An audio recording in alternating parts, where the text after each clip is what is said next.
Housing prices are a nightmare, and renting can be worst with some apartments. I never understood paying over $1,000 to stay at a place per month if I could put that towards a mortgage. If only the bank saw things my way as well. I needed to find a place I could afford, and got so desperate to buy a house no one with any kind of sense would even consider. I found myself standing in an unfinished basement with a nervous real estate agent. His professional suit looked out of place in a dark and creepy basement like this. "So, you think I can paint over this?" I asked him, trying to break the ice. We both stared at a pentagram carved into the stained cement. It also was painted over with red spray paint with odd writing around the circle. The stains in the middle of the gruesome symbol were blood, but confirmed from a chicken. The house I was thinking about buying had been foreclosed 5 years ago. It stood empty and a group of edgy teens took it over. They used the basement to try and summon demons or got drunk. A couch sat off in the corner, and if I bought this house, I needed to pay someone to take the couch and burn it. I had no idea what the stains were on the cushions, and I never wanted to find out. Besides the basement, the rest of the house really wasn't that bad. We went over the rest of the house for the next few minutes. The structure had no issues and the water heater still worked. The house lacked heat right now, but I could get a small space heater if needed. I lived in a hotter part of the country, so some sweaters and 2 pairs of socks would work until I could afford to install heat. My plan was to buy the house at a rock-bottom price and then work on it over the next few years. I could afford to buy it. Who really cared about a crappy pentagram in the basement? It's not as if those things actually did anything. My real estate agent looked very happy to get the property off his hand in such a pain-free way. At least no murders happened in the house and no one claimed it was haunted. I bought the house, changed the locks, and put in a security camera at the front and back doors in case those kids think about coming back. I moved in my few items and got trying to work on the house. I got rid of the couch first thing. I found an old TV and DVD player hooked up downstairs, and dread came over my body when I found an old box of horror movies. I sold the TV and DVD player for a little bit of cash, and I tossed the horror DVDs. I had very bad memories associated with most of them. They weren't even good movies either, all low budget with plots that made no sense. The one was borderline pornographic, and it held most of my worst memories. I burned that disc and forced myself to forget about it. I found out that the pentagram would take some work to remove. They carved it into the cement flooring. I had no idea how to fix it. I needed to talk to some of my contacts I made through work and see if they could do something for me. I mean, I could mix my own cement and fill it in, right? But what if I didn't use the right cement and it chipped off after I painted? No, best to let someone who knew what they were doing fix it. I didn't have a time limit and wasn't worried. I just removed the paint and got rid of the chicken blood the best I could. The first month was uneventful. I contacted someone to do the basement flooring, but he couldn't get to it for another month or so. I showed some co-workers photos of the basement before I cleaned it, and the jerks started to call my house the murder house. I kept telling them no one ever died in the basement, but they refused to drop it. I do some work relating to low-budget horror movies. The director said he would pay me $100 if I would let him repaint the pentagram and let him use the basement for a set. I refused. I didn't want a small crew coming through my place for a month or so for shooting, and he was the kind of director who picked up side projects. He worked with some girls producing homemade adult-oriented horror content. I didn't judge him for that, but didn't want my basement to be recognized because those sorts of videos going around online. He found someone else with an even creepier unfinished basement, fine with a pentagram and props added, so it was a no loss on his part. I kept telling myself I wouldn't let the look of the basement start freaking me out. No murders in the house. It wasn't haunted. I had nothing to worry about. Then, odd things started to happen no matter how much I wanted to dismiss them. First, I started to hear noises at night. I woke up needing to go to the washroom at 2 a.m.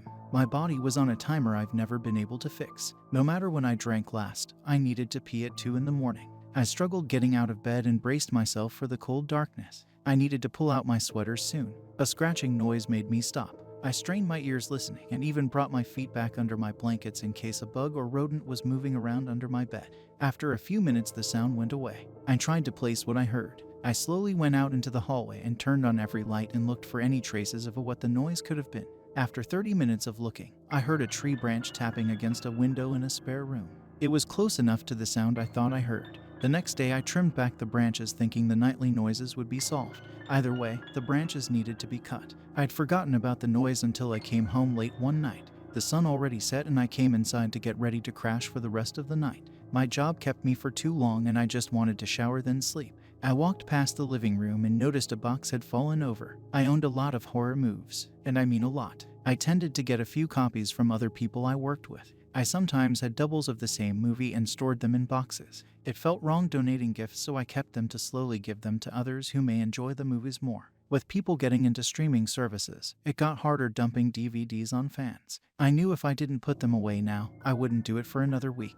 I didn't know how the box fell over in the first place. I thought the small stack was stable. I packed them away, but one case wasn't fully closed. I noticed when I picked it up and grimaced at the title. It was the worst movie I worked on and the one I already burned a copy of. A friend signed this one, so I had to keep it. I shut the case but realized it was empty after handling it. The disc should be rattling around in the cheap plastic case. I looked around for the DVD, wondering if I forgot it in the move. No loss if I did. I saw the DVD player was on. I hadn't touched that thing in over a year besides moving it. Actually, I didn't remember plugging it in. I reached over and pressed the button for it to open the tray and saw the missing DVD resting on it. I then went around to double check the locks to try and figure out if someone got inside the house or not. My cameras didn't pick up anyone breaking in, and nothing besides the DVD had been moved. I must have done this while getting a snack in the morning. I once fell asleep in the middle of eating a piece of bread at 3 in the morning after I got up to use the washroom. If I passed out eating, it was possible I put the movie on in the middle of the night and forgot all about it. The only other options were someone broke in without my cameras seeing and only messed with one thing, or my house was haunted. A ghost knew about how to use a DVD player and wanting to watch some bad horror movies. Not likely. I told my co-workers the next day and they laughed it off with me. Some were starting to give me some spiritual protection stuff as a joke. Some sage, some table salt, and one got me one of those salt lamps. I dumped all of their thoughtful gifts beside the front door, ready to forget about them.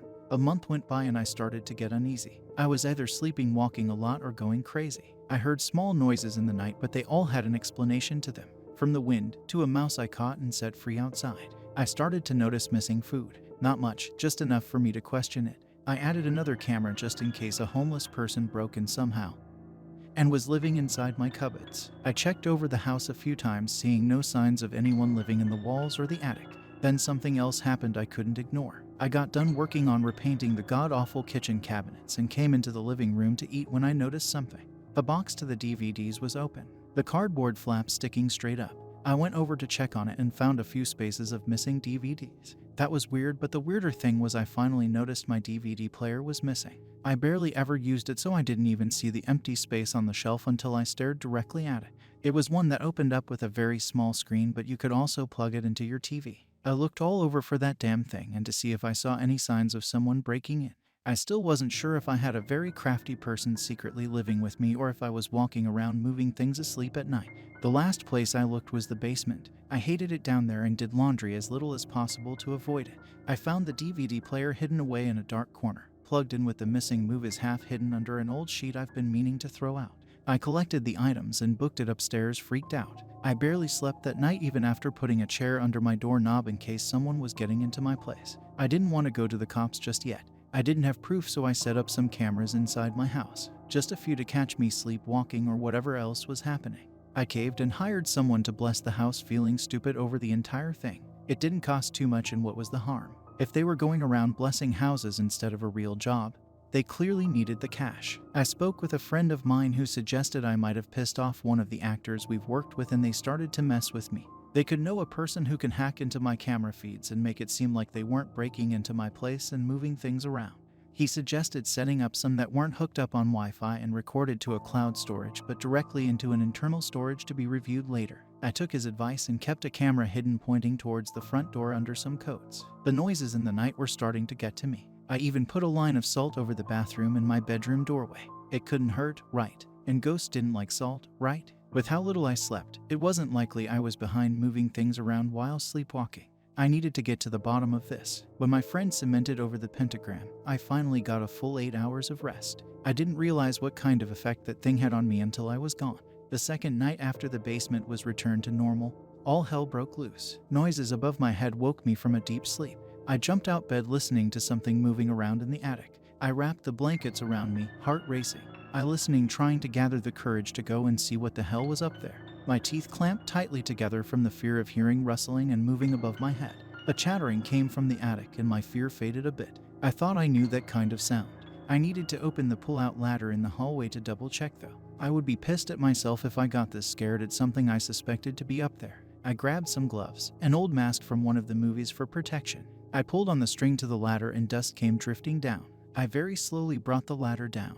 not wanting the thing in the attic to realize a new opening appeared and fled into the house. I took the steps one by one, careful not to make any noise. I only put my head through enough to look around.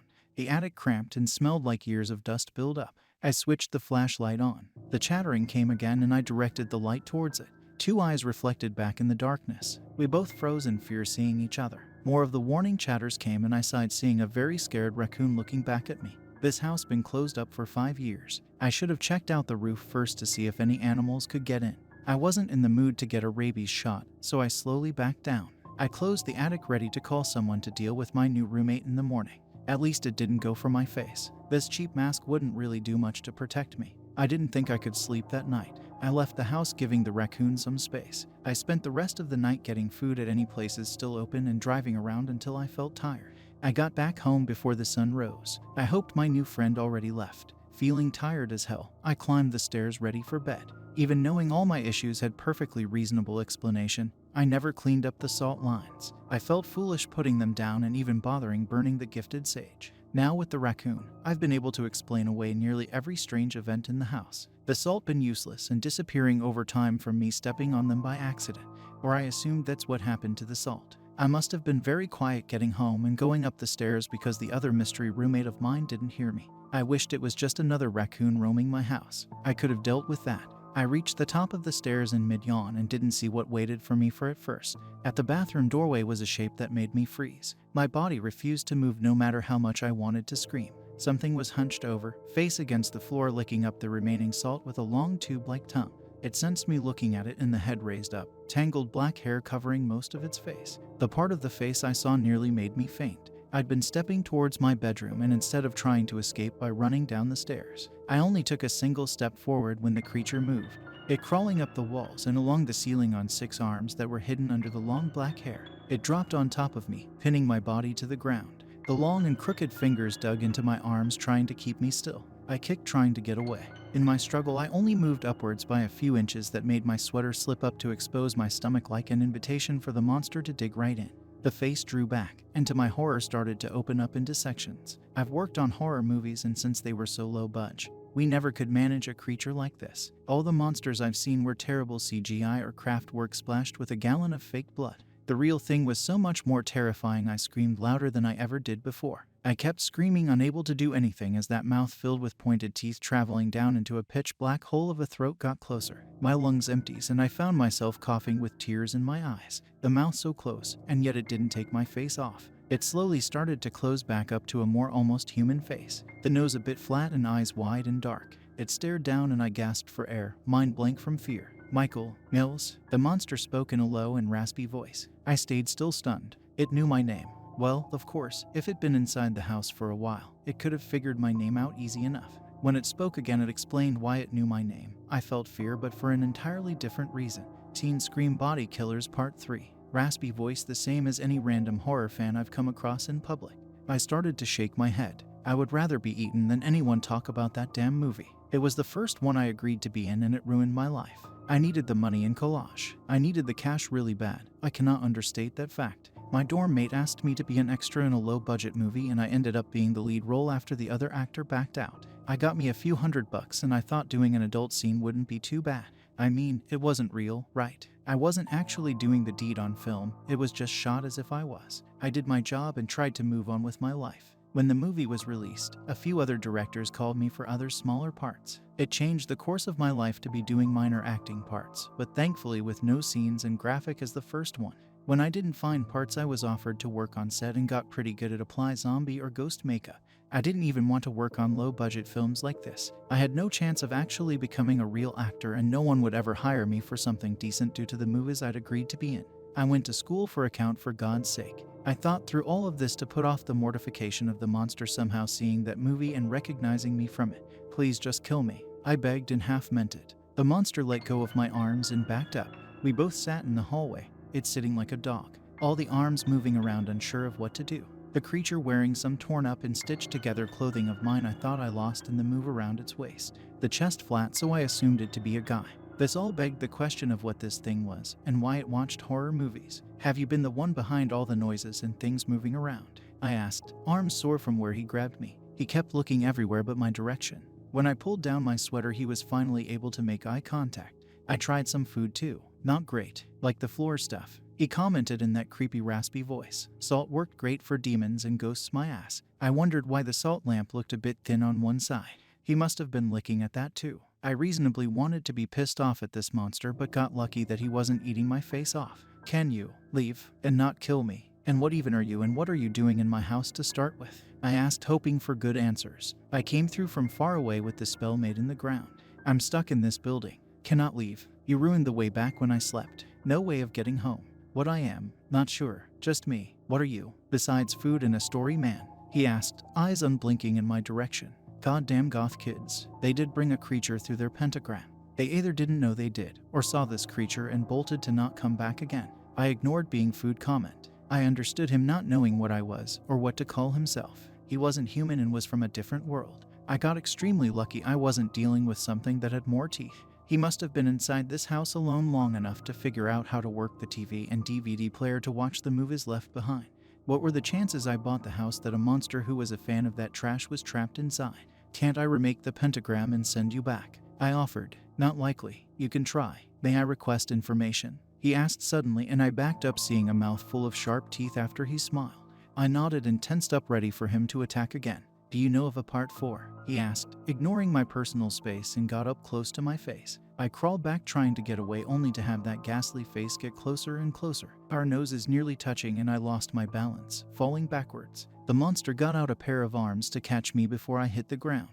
Yes, there is one, but my character died in the first 2 minutes, so I never watched it or got a copy. I admitted, heart beating from fear, staring at those endless pitch black eyes. Oh, he sounded really disappointed. The face pulled away, and he lifted me back up so I was sitting again and not bending my back, trying to get away from him. Again, I considered if death might be better. When he spoke again, I decided, yes, I wanted to die instead of suffering through our next conversation. Screams taste good as flesh. The part of the story with you and the girl screaming tasted the best out of all those stories. I do not know why it took so long of you stabbing her for her to die, but it was very enjoyable. I really wanted to die. I buried my face in my hands, not wanting to see that nightmare of a face looking so innocent.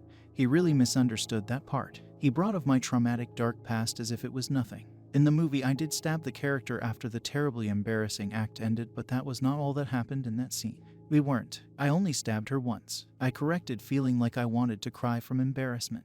An awkward silence came over us for a solid minute that felt like 10 years. He broke it by a small sound that made it clear he clued into why I felt so mortified. I am unsure of my current emotion, he admitted, and I didn't want to hear that either. You should have just eaten me, I commented, and pulled my hands from my face. Getting back on track, I need to get rid of you. How can I do that? To my sheer horror, the monster shrugged all his arms. This had been the worst night of my life. He looked over towards my room and then got back on all fours. After a big stretch, the creature yawned. I could see the darkness in the hallway getting brighter, showing the sun would be rising soon. I must sleep. We talk later, right? Fine. Later. I sat dumbfounded. This thing was going to stay inside my house. I opened my mouth to ask it again how to remove him from my house when the monster's body started to sink into the hardwood floor. He told me again we would speak later and disappeared before my eyes. I was stuck with a creature because I bought a place thinking a pentagram in the basement wasn't a big deal. A noise made me jump, showing the raccoon was still in the attic. At least I could deal with one freeloader.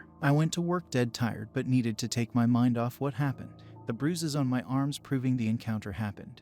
Or I really lost my mind and did it to myself. I didn't really tell my co-workers what I saw that night, worried about their responses. I arrived home expecting to see that creature the moment I walked inside the door. I considering renting out a hotel room, but my wallet said otherwise. The cost of safely removing the raccoon hurt my savings. Somehow, I passed out on the couch only to be rudely awoken, but a pale face inches away from my own. I screamed and pushed the monster off, yelling he needed to not scare me like that.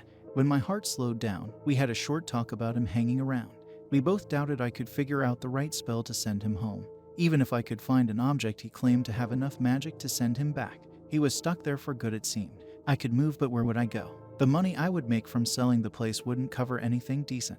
I was as stuck as the monster. The upside was, he agreed to not eat me. Yet, his words hid a threat of not being able to hold back from taking a pound of flesh if I didn't provide him with a different food source. He could eat the terror and screams and other meat like raw beef or pork. I was a bad actor, so my fake screams didn't do the job. I needed to let him jump scare me at least once every 2 days or so to keep him pleasant enough to live with. He also said that he could eat the fear from a recorded scream if a different creature hadn't gotten to it first. I handed over an old iPad with headphones for him to look through YouTube videos at night trying to find a meal or two. Most nights he didn't have much luck, making me extremely nervous over just how many monsters there might be out on the world. I don't know how my life got to this point. I got stuck in a job I felt embarrassed doing for the most part, and with a house I can't move out. The threat of not providing enough food made me scared enough to give my new roommate a meal or two a week. I hated living in dread of him jumping out from a dark corner at any second. The waiting for it to happen really the worst part of the deal. After a few weeks of being forced to live with each other, the monster that crawled around in the darkness of the hallway to announced he decided on the name Teddy, and then crawled over the ceiling to do who knows what. I think he's really out to kill me. How on earth can I be that scared of him when he pulls that kind of crap? Teddy, really, I better land a really good acting job that can pay for me to move out of this place, or else I'm going to be eaten because this roommate of mine is really growing on me.